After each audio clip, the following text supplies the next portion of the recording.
Hi students, next graphical representation of linear inequalities. அதாவது கிராஃபில் லீனியர்னா இந்த இடத்துல ஸ்ட்ரெயிட் லைன் அப்படின்னு அர்த்தம். இன்இக்வாலிட்டியாக இருக்கும். இன்இக்வாலிட்டினா நமக்கு தெரியும். இந்த இன்இக்வாலிட்டிஸ் அப்படின்னா ஈக்குவேஷன் வராமல் வேறு என்னெல்லாம் வந்திருக்கும். Greater than or equal, less than or equal அப்படிங்கிற சிம்பிள் நமக்கு வந்திருக்கும். லீனியர் அப்படிங்கிறது இந்த இடத்துல என்ன அர்த்தம் அப்படின்னா ஸ்ட்ரெயிட் லைன் அப்படிங்கிறது அதுக்கு மீனிங். அப்போ ஒரு ஸ்ட்ரெயிட் லைனு இன்இக்வாலிட்டிஸில் கொடுத்துருப்பாங்க. அதை நம்ம கிராஃபில் எப்படி ட்ரா பண்ணி ஏரியா எங்கே எக்ஸிஸ்ட் ஆகுது அப்படிங்கிறத நம்ம ஐடென்டிஃபை பண்ணணும். அதான் இதனுடைய கான்செப்ட். இப்போ பாருங்கள், கேஸ் 1 என்ன எடுத்துக்கிறேன் அப்படின்னா வெர்டிக்கல் லைன் எடுத்துக்கிறேன். நான் வெர்டிக்கல் லைன் எடுத்துக்கிறேன். இந்த வெர்டிக்கல் லைன் இப்போ ஃபார் எக்ஸாம்பிள் x = c அப்படிங்கிற ஒரு கான்ஸ்டன்ட் இருக்குன்னு வச்சுக்கோங்களேன். அப்போ இந்த இடத்துல கான்ஸ்டன்ட் எவ்வளவு அப்படிங்கிறது எனக்கு தெரியாது. நான் என்ன பண்ணுறேன் அப்படின்னா x ஆக்சிஸ் y ஆக்சிஸில் கிராஃபில் நான் என்ன பண்ணுறேன் அப்படின்னா ட்ரா பண்ணுறேன். இது ஆரிஜின். இப்போ x = c அப்படிங்கிறது சம் கான்ஸ்டன்ட்டு. இந்த லைனை நான் என்ன பண்ணுறேன் அப்படின்னா ட்ரா பண்ணிட்டேன். அதாவது x = cங்கிற இது ஒரு ஸ்ட்ரெயிட் லைன்.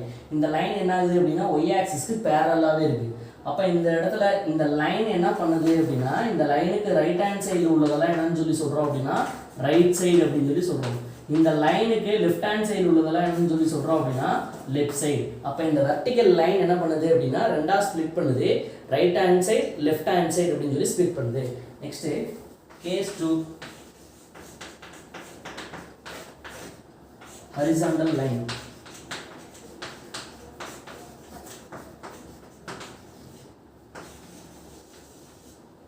y = c. அப்போ இந்த இடத்துல x ஆக்சிஸ் y ஆக்சிஸ்ங்கிற ஒரு 2 டைமென்ஷன் நான் எடுத்துக்கிறேன். இது ஆரிஜின். அடுத்தது y = c. இந்த இடத்துல நான் லைன் ட்ரா பண்ணுறேன். இது y = cங்கிற ஸ்ட்ரைட் லைன். இந்த லைன் என்ன பண்ணுது அப்படின்னா இந்த லைனுக்கு மேலே இருக்கிறதெல்லாம் என்னன்னு சொல்லி சொல்கிறோம் அப்படின்னா இந்த லைனுக்கு மேலே இருக்கிறதெல்லாம் அப்பர் அப்படின்னு சொல்லி நம்ம சொல்கிறோம். இந்த லைனுக்கு கீழே இருக்கிறதெல்லாம் என்னன்னு சொல்லி சொல்கிறோம் அப்படின்னா லோவர் அப்படின்னு சொல்லி சொல்கிறோம். அப்போ இந்த இடத்துல ஹரிசாண்டல் லைன் என்ன பண்ணுதுன்னா இந்த லைனுக்கு மேலே இருக்கிறதெல்லாம் அப்பர், லைனுக்கு கீழே இருக்கிறதெல்லாம் லோவர் அப்படின்னு சொல்லி நம்ம ஸ்ப்ளிட் பண்ணுது. Next case 3. அதாவது இந்த இடத்துல ax + by greater than or equal to c or less than or equal to c or greater than c or less than c இந்த மாதிரி கொடுத்துருக்காங்கன்னு வச்சுக்கோங்களேன்.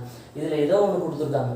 அப்போ இது நீங்கள் என்ன பண்ணணும் அப்படின்னா இதை ஈக்குவேஷனாக கன்சிடர் பண்ணணும். அதுக்கு முன்னாடி இந்த இடத்துல நமக்கு சம் கான்ஸ்டன்ட் இருந்தது அப்படின்னா does not passes through the origin அப்படிங்கிறது நமக்கு தெரியணும். சம் கான்ஸ்டன்ட் இல்லாமல் 0 அப்படின்னு சொல்லி இருந்ததுன்னா the straight line passes through the origin வழியாக பாஸ் ஆகும் அப்படிங்கிறது அதுக்கு மீனிங். சரி, இப்போ இந்த இடத்துல சம் கான்ஸ்டன்ட் இருக்குது. இதை நான் ஈக்குவேஷனாக கன்சிடர் பண்ணி ஒரு லைன் ட்ரா பண்ணுறதுக்கு மினிமம் 2 பாயிண்ட்ஸ் வேணும். அந்த 2 பாயிண்ட்ஸை நான் பிளாட் பண்ணி என்ன பண்ணுறேன் அப்படின்னா ஜாயின் பண்ணும்போது எனக்கு ஸ்ட்ரெயிட் லைன் கிடச்சிச்சு. இப்போ பாருங்கள், அப்ராக்சிமேட்டாக நான் என்ன பண்ணுறேன் அப்படின்னா இந்த லைன் நான் எடுத்துக்கிறேன். இது x ஆக்சிஸ், இது y ஆக்சிஸ், இது ஆரிஜின். நான் என்ன பண்ணிட்டேன் இந்த லைனை அப்ராக்சிமேட்டாக நான் ட்ரா பண்ணியிருக்கேன். இது ஸ்ட்ரெயிட் லைன். இந்த லைன் இப்போ இந்த இடத்துல வெர்டிக்கல் அப்படிங்கிறதுனால இந்த லைனுக்கு ரைட் சைடு லெஃப்ட் சைடுன்னு சொன்னோம். ஹரிசாண்டல் அப்படிங்கிறதுனால அப்பர் லோவர் அப்படின்னு சொல்லி சொன்னோம்.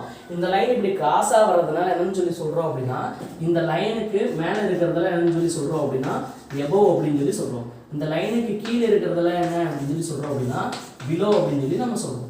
சரி, இப்போ இந்த லைனை நான் வந்து ட்ரா பண்ணிட்டேன்.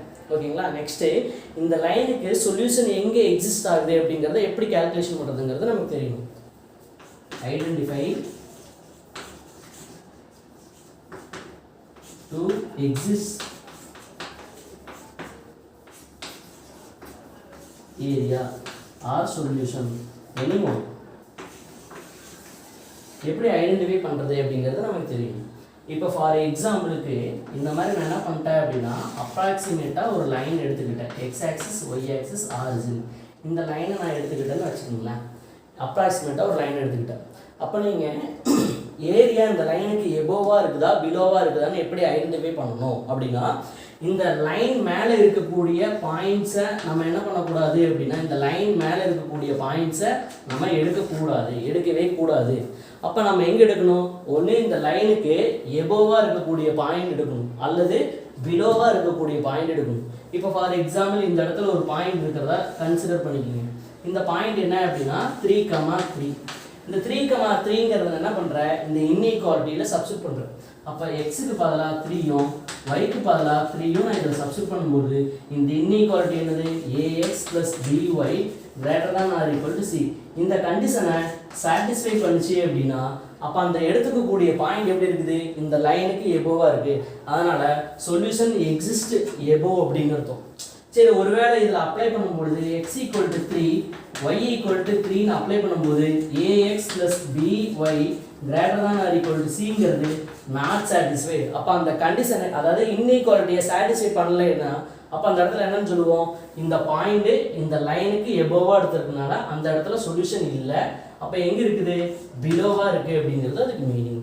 அப்போ அந்த இன்இக்வாலிட்டியில் அப்ளை பண்ணும்பொழுது சாட்டிஸ்ஃபை ஆச்சு அப்படின்னா நீங்கள் எடுத்துக்கக்கூடிய பாயிண்ட் எபோவா பிலோவான்னு பார்க்கணும். எபோவாக இருந்ததுன்னா எபோ தான் சொல்யூஷன். ஒருவேளை நீங்கள் எடுத்துக்கக்கூடிய பாயிண்ட் பிலோவாக இருந்ததுன்னா பிலோ தான் சொல்யூஷன். அப்போ கண்டிஷன் என்ன பண்ணியிருக்கணும், சாட்டிஸ்ஃபை பண்ணியிருக்கணும். ஒருவேளை கண்டிஷனை சாட்டிஸ்ஃபை பண்ணலை அப்படின்னா நீங்கள் எடுத்துக்கக்கூடிய பாயிண்ட் எங்கே இருக்குது, எபோவாக இருக்குது. அப்போ சொல்யூஷன் எங்கே இருக்கும், சாட்டிஸ்ஃபை பண்ணலை. அப்போ எங்கே இருக்கும், ஆப்போசிட்டில். அப்போ பிலோவாக இருக்கும் அப்படிங்கிறது. சரி, இப்போ இது ஒரு லைன் அப்படிங்கிறதுனால ஓகே. இந்த மாதிரி நமக்கு என்ன பண்ணிடுறாங்க அப்படின்னா மோர் தென் 1 லைன் கொடுத்துறாங்க. 2 லைன் 3 லைன் 4 லைன் கொடுத்துறாங்க. அப்போ அந்த மாதிரி இருக்கக்கூடிய லைன் எல்லாத்தையுமே ஃபஸ்ட்டு ட்ரா பண்ணிவிட்டு எந்தெந்த லைனுக்கு எங்கே சொல்யூஷன் எக்ஸிஸ்ட் ஆகுது அப்படிங்கிறத கேல்குலேஷன் பண்ணிட்டு இப்போ 3 லைன் 4 லைன் கொடுத்துருந்தாங்கன்னா அந்த 4 லைனுக்கும் காமனான ரீஜியன் எங்கே இருக்குது அப்படிங்கிறத நம்ம கேல்குலேஷன் பண்ணணும். அதான் இதனுடைய main concept. Okay, thank you student.